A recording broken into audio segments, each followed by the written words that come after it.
In the game hall, player 145 emerges with his hands up. He drops his gun as the soldiers advance. Blood spurts from his chest. The soldier regards him through their black mesh mask. He crumples, clutching the gunshot wound in his side. The guard who shot him crouches, bringing their mask in close to his face. His eyes flutter closed. He goes still. She brings a scanner behind his ear. The display reads, number 246, scan completed. A soldier kneels and checks his pulse. The workers place the lid on the coffin. One draws a bloody cross on the outer corner. The soldier pats her arm, then turns away. She steps in close. He angles his masked face toward hers. 4 circle mask workers carry a coffin into the hangar. A pair of triangle mask soldiers accompany them. The other players stare as they approach, standing on the stairs and bunks around the room. The workers stop on the blue and red lines dividing the O and X halves of the hangar and set the coffin down between them.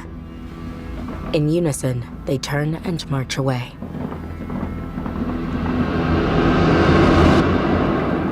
The remaining players converge on the coffin. A bunk stands toppled, and blood still stains the floor from the nighttime attacks. She checks the pulse at his neck. In the distance, the boat floats on the calm water. The view tilts down to a rocky shoreline.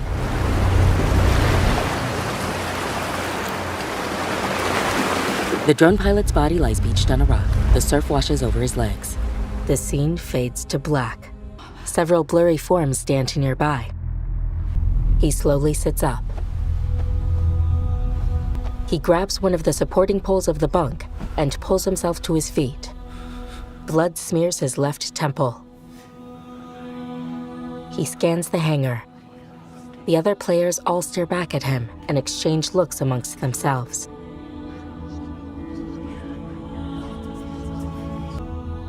She gives a faint shake of her head. His lips twitch. The 8 soldiers march in. The manager steps out ahead of them and raises the remote control. The numbers on the scoreboard screen shift. Cash fills the piggy bank, nearly to the top. He grabs the soldier's gun muzzle. 2 more soldiers restrain him. The other players watch somberly. He calmly finishes a glass of whiskey. His black mask lies nearby. He doesn't move. A woman with blood smeared on her round cheeks moves toward the voting console. She wears a red X patch on her jacket.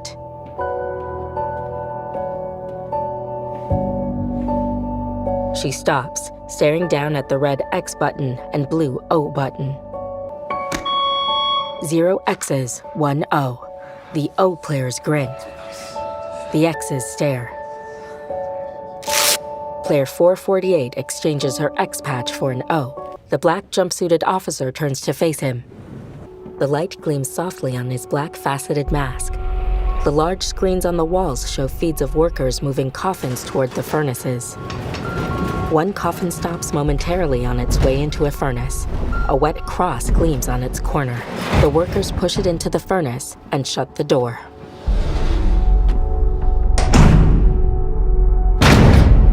The coffin falls out of view. Flames jet into the empty furnace.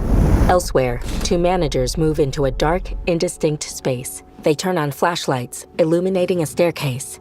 They descend. In the hangar, 18 X's, 41 O's. The manager bows and turns to leave. The soldiers follow. The 2 groups of players disperse. His head remains bowed, with his eyes fixed somewhere near the floor. She looks up. He slowly lifts his eyes to meet hers.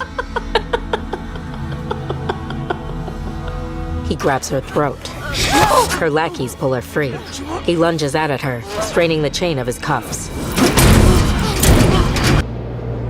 He slowly relaxes and slumps back against the bunk. His 4 friends watch from a distance. They remove one side of the coffin.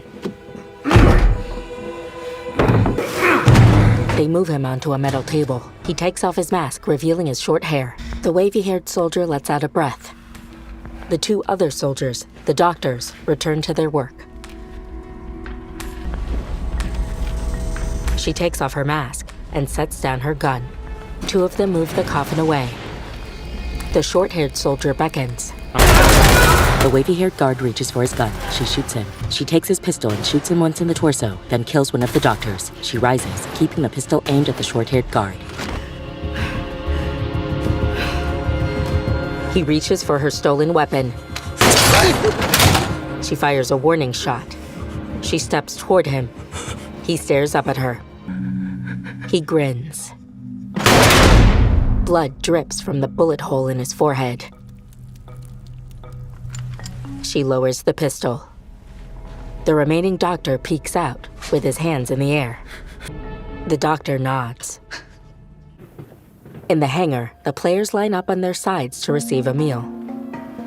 He puts one in his mouth and chews it. He carries a cardboard container with 2 sweet potatoes and a bottle of water. Her zipped-up jacket drapes over the curve of her belly. She walks back toward her bunk. He moves away. She gazes after him thoughtfully. He doesn't move. She sets down the food. He slowly turns his head. He crosses out small islands on a map. He pours himself another. He offers a faltering smile. He sets down the bottle and glass and heads for the door. At night in the hangar, guards stand watch over the sleeping players. The sweet potato and water bottle rest untouched. The lights turn on. He sits up, bleary-eyed. He blinks. The officer enters the control room. The officer takes his place at the console.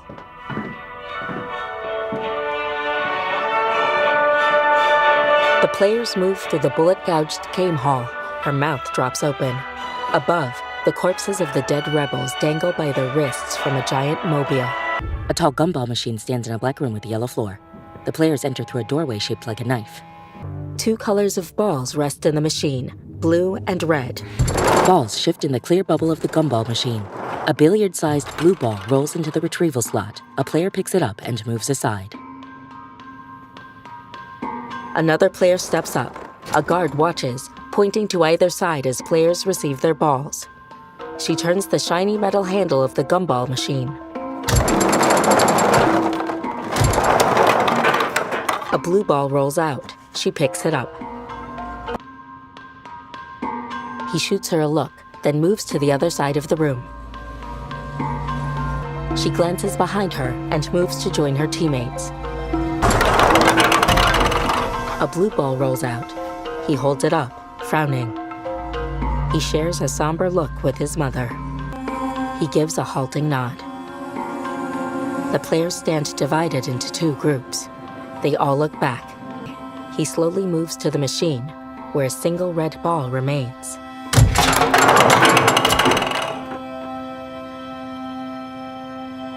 With a flat expression, he picks up the ball and looks at it. She presses her pistol to his temple. He pushes the needle into her skin. Blood flows down a tube attached to it and drips from a needle at the other end.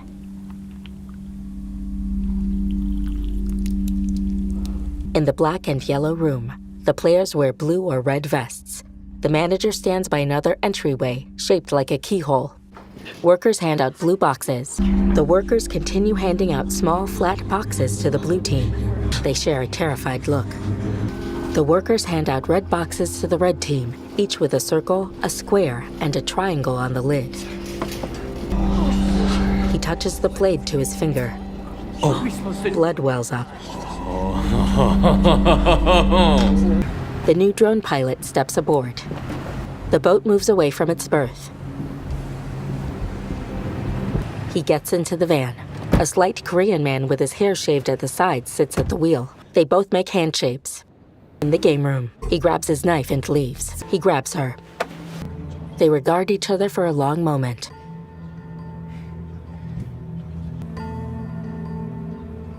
Then, He tightens his lips and blinks. Her expression softens.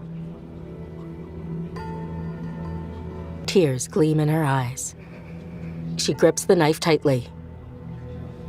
Her hand rests loosely on the knife. He grips her fingers tight around it. His chin trembles. She looks away, blinking hard. He approaches a hunched figure in a red vest. He grabs her. She breaks free. She shakes her head rapidly. He looks down, wincing, then frantically scans the room.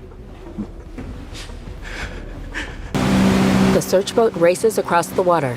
In the black and yellow room, the hiders walk single file through the doorway shaped like a keyhole. They wear their blue vests, with their keys hanging around their necks. She points to her hairpin. She grips his arms. She touches his face. He offers a brittle smile. She takes her place in line. She glances back at her son, then files out with the other hiders. He looks down. She holds out her red vest and knife. He tightens his lips and nods. He grips her shoulder. They share a long look. Two guards open a pair of green double doors. The hiders follow them into a low-ceilinged room with fake cinder-block walls and a ceiling painted to look like a storybook starry sky. Multiple identical corridors branch out at odd angles. A utility pole stands in the middle of the main room.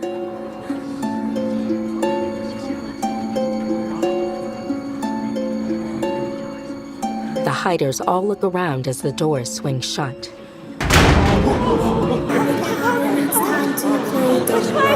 The players disperse. The red-vested seekers enter the game room, wielding their knives. The feeble overhead light picks out his sharp cheekbones. His dark eyes glitter in his haggard face. His lip curls into a faint sneer. He turns and walks purposefully to the arena. He grips his knife tightly in his right hand, with the blade pointed forward. Cut to black.